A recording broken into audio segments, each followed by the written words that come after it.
Hey everyone, this is SystemShark bringing to you another audio commentary for WCReplays.com. This audio commentary copyrighted 2011 WCReplays.com, so don't go stealing it. Nothing to sync up, guys. We're going to be doing a new style of commentary here. I'm just going to go ahead and wrap my commentary with the audio embedded. We'll include the replay file for your viewing pleasure, if you will, on the main webpage posting of this, so you can watch it at your own speed later. But I'm going to try to condense this audio into 15 minutes. So I'm going to go over a couple points early game, and then I'm going to speed through some of the fights in the mid-game part. Just kind of focus on a couple things here. I'll pause it here so you guys can watch it. I like this new format. I think it's cool in case you don't have Warcraft 3 installed on your computer anymore, or you're at a computer somewhere else, maybe at school, and you still want to watch some of your commentaries. You are more than welcome to do so. A lot of our commentaries are going to be featured on our YouTube channel. Our famed commentator, Dallin Ware, has been working tirelessly to fraps all the old commentaries and give that option to players as well, and some of our fans doing it that way. A couple of things I want to talk about in this game. This is one of our commentators, Stop. He's playing the Orc player, and this is a very Orc-friendly map in Secret Valley.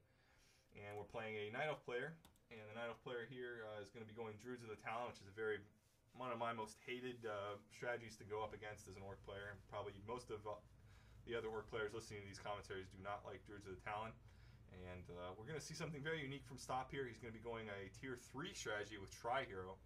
And if on any map to try experimental strategies or strategies that aren't very much cookie cutter, it's probably going to be this one. This map is very successful for many Orc players, mainly because we have these two fountains of health, and also it's kind of a short distance here in between the two bases, so it's easy for the Orc to keep tabs on his opponent and control the game. We're going to be going over Stop's early game successes, some of his early game strategies. He's going to be doing a lot of fast creeping, selling items, things like that. I'll point them out as we hit them up as they come across here in the replay. We're going to talk about his mid-game sustainability, and when he gets to late game, how he's able to finally achieve victory through some really good positioning and some really excellent resource management. So we'll go ahead and speed it up here a little bit. The cool thing about watching these commentaries this way is you guys can watch the game at whatever speed I normally watch the replays at. I can make my points and just kind of go from there. So you see immediately Stop goes to those first these two goblin merchants at both sides of the map and picks up two circlets, and he ends up selling his Scroll of Town Portal so he can maintain enough money to start his expansion. Immediately goes to the Fountain of Health and creeps the one goblin warden that drops the item, and he gets Gloves of Haste, which is really powerful item on the Blade Master, and that helps him out throughout the game. When you creep that goblin, when you creep this Fountain of Health here, start the creeping with your Blade Master when the creeps are asleep, so the Red Drake starts attacking him. He can take the hits a lot better than the grunts can at this point in the game. And then if it gets squishy, which it ended up being a little bit for Stop, he ends up bouncing back and forth and letting his grunts take a couple of those last hits. As soon as he gets all the gnolls out of the way, he goes right back and starts. It just leaves the creep camp as it is. When you're creeping out this gold mine here, target the most damaging creeps first. It's pretty much the same RPG mantra. You always want to target the low HP, most damaging creeps first and save the big fatties for last. You notice he's saving the Ogre Warrior for last. He does target the Ogre Magi. He is the one who casts Bloodlust, so you want to get rid of that. Picks up a Talisman Evasion, which you'd think would be a pretty good item for Blade Master for almost any champion, but he does end up selling that later on, so he can buy Boots of Speed and buy a Potion of Vulnerability later. Don't be afraid at all to sell items you get if you don't think you're going to be using them in whatever your play styles or strategy, or if they haven't been successful for you in the past. Go ahead and sell them. No big deal. Resource management in the early game is very key, especially when you're going to be going up against a player that maybe you've played against before and you know their play style, where Stop, I think, has played against this guy before, or at least knew of him. So here he goes, sells that the Talisman, and picks up Boots. Alright, it's about 5 minutes and 30 seconds in the game, and both players are attacking each other's base. Stop ends up doing very well here and takes out the Ancient of Wonders, the Night Elf shop, which finished constructing just seconds before, and delaying that Tier 2 building, the second Ancients of Wind that was getting built. The other thing he's going to do here that's very successful is take out this entangled gold mine. He's basically forcing his opponent to make decisions. Do I stay and take out two burrows, and a couple of peons, and that's pretty much what the Night Elf player was able to do, take out a couple burrows and a bunch of peons, but he lost his one of his tier 2 buildings, he lost his shop, and now he's going to lose this entangled gold mine, which is going to hurt his gold production. So Stop ends up winning big here. This is probably the biggest fight and biggest decision making that Stop did that came to big success. This right here, just very, very core for the Night Elf player in losing his Demon Hunter here. He gets hit by the Blade Master, a couple good crits, and takes a couple hits from the grunts, and followed right up on the Night Elf's tail from, he saw him coming from the base, is the Shadow Hunter, who has lots of mana for Hex. Demon Hunter wasn't able to get any mana burns off on the Shadow Hunter itself, and we're going to see a very, very long-range Hex right here. Stopped seeing that the Demon Hunter was moving out of range, started moving his army ahead, and we saw that Hex come in. That's going to allow the Demon Hunter, allow the Blade Master and Shadow Hunter to get a couple extra hits in. One last little hit from the Shadow Hunter to kill that Demon Hunter, and that's how that ends up working out. So really good fight here. This is probably the only battle here in the game that Stop ends up winning very solidly. And because he ends up going tier 3, which we're seeing him construct right now, he's building some watchtowers to kind of defend against it. He rebuilt those burrows that got destroyed. He's going to be hurt on, obviously, during tier 2, not having the units, but it ends up working out pretty good for him because Druids of the Talon are going to be in the mix here with archers from the Night Elf player, and that ends up not having units for the Druids of the Talon to pick off, and only having your Orc Tri-Hero ends up working out pretty good for him. He loses a couple grunts to creeps throughout, which is a little funny, but maybe even intentional because the way he and ended up working out to where he didn't give his opponent those grunt kills. He just gave it to the creeps, so big deal there. So his opponent now knows he's going tier 3. Orc tier 3 doesn't really mean much. It means that you're going to be getting the Orb of Lightning, which is what he picks up right away. If you go tier 3 for nothing else other than the Orb of Lightning as an Orc, it's worth the investment.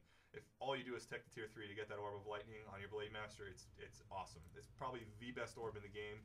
I can't think of one that's even remotely close to it. The human one is terrible. The undead one rarely gets used. It gets used on the Lich for its armor reduction. Kind of works well for them with fiends.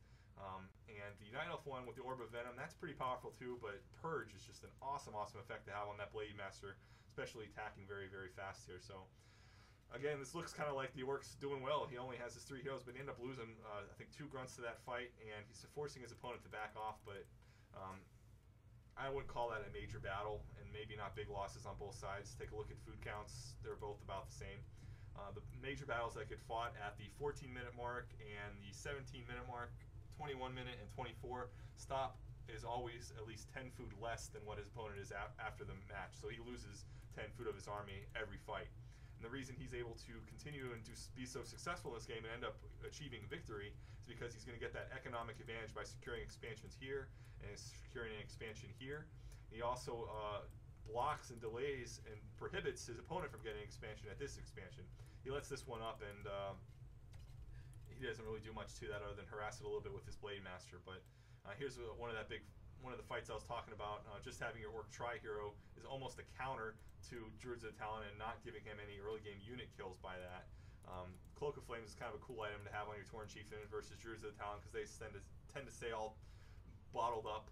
He gets a kill on the Beastmaster, which is pretty much why I would consider this battle here a victory for Stop, although it kind of feels like an even out. He forces his opponent back so he can make his expansion here, but he ends up losing the rest of his army. I think it was like a couple extra grunts, and he stays in no upkeep, and he almost loses his Shadow Hunter in that fight, but so pretty much even to maybe a success in that fight for Stop. That was the 14-minute fight I was talking about. Go ahead and speed through the rest of these fights here. Big thing that Stop does, which is kind of strange, and technically it makes sense, but in actual practice, in actual play, it doesn't. And theorycraft-wise, we're going to talk about it. It's Troll Headhunters he's using to counter the Druids of the Talon. They match up perfectly against them for damage type. Piercing does extra versus unarmored, and medium, which is what the Chimeras are.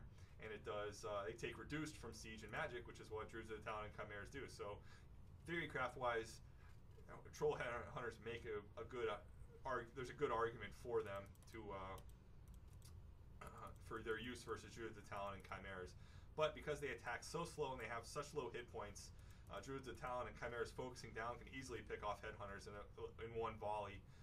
Maybe even spreading their damage out, not focus firing.